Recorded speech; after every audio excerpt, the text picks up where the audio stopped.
Ruler School is brought to you by Happy Little Hug Factory and these amazing patrons.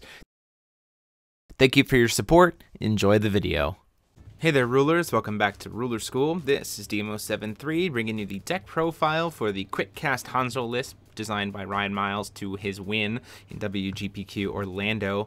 Very strong list. The whole idea was to make it so you just never tap out on your turn to make time spinning which plays a little bit less viable. And then the reason why I was playing Hanzo as opposed to Chimimi was so that it could do the Spirit Stone Forest Meditation trick twice.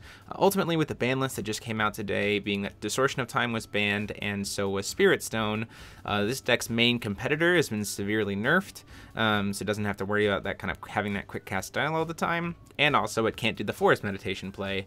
So really there's some changes to whether or not this quick cast package is really effective anymore or necessary, at least not for Hanzo. I definitely think Hanzo can go in a very different direction. But let's go ahead and talk about Hanzo. Divinity 10, Judgments for 4, Energizes for green, flips over and it's that 10/10 Cat Ninja, and flips a revealed rune face down, so then you recover all of that divinity, which is why the stone lineup is what it is for 4 Spirit Stone, 4 Speaker Stone, and 2 Ethereal Wind Magic Stone.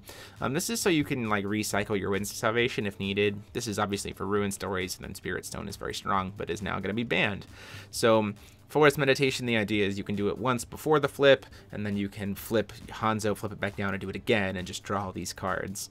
Also playing Sandstorm, Sealing Scroll, Whispers of an Angel, which is very easy to cast off of a Kotaro or a CL, which is really nice, and then Rapid Fire Me. So 3, and then a total of 10s, you can use all 5. Going up into the deck, we play 4 Fairy of the Lost Isles, strong early game aggressor. If it's going to die, you can use that excess will to draw cards.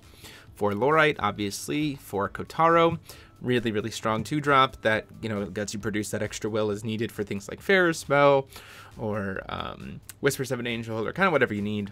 Viola, Treacherous Maiden. I will say that I think Kotaro is still going to probably be a standard 4 of in most Hanzo decks, especially now that you have Table Flip. The idea being like you cast in Kotaro, produce 1 green, cast Table Flip, use Kotaro to block and kind of like trade up.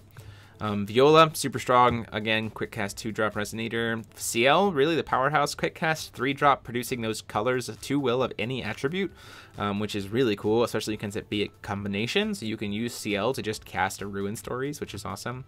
3 Karura, so you have this kind of heavy hitter protected end game card, because as you can see, a lot of the early game stuff with not playing 7 Disciples, you need some damage somewhere, and that comes from Karura, as well as the 4 Winds of Vitality, 4 Fair Spell to be able to have those cancels, 4 Ruin Stories for cancels as well as recovery, and even sometimes sacrificing Resonators, 3 Winds of Salvation for some extra cancels, and then 2 Black Tears, because otherwise this deck has absolutely no out to Chimimi's 10/10 Elephant token, so this is the way you kind of answer that. Moving into the sideboard, a 3rd Black Tears and a 4th Winds of Salvation, 2 Arrow Traps to deal with that early game aggression, 3 Scarlet's Agony to deal with Ayu, Destruction of the Portal, which was very helpful against decks like Time Spinning Witch to be able to steal their statues and things like that. Also for the mirrors to kill any other Hanzo discs that might be playing Koga or anything like that to like flicker stuff. Jupiter as an alternative to Karura, very strong card. It also can push in a lot of damage, as you saw in the feature match. And then lastly, the 4 Elemental Blast as some additional burn damage to like help get Resonators out of the way. Because outside of, there's nothing in the main deck outside of trading up or canceling that really has removal. So that's why we play the Elemental Blasts. So again, I think this quick cast package might even actually be something that you goof around with CL. I definitely think Hanzo goes in a very different direction outside of using like Kotaro and Viola. In the new iterations with the new set, but that's my idea of it anyway, especially now with the Spirit Stone being banned. But let me know what you guys think. Please feel free to give me your ideas for it down below, and again, huge thanks to Ryan Miles for letting us pilot the list on the channel to show you guys. But until next time, this is DMO73 saying class dismissed.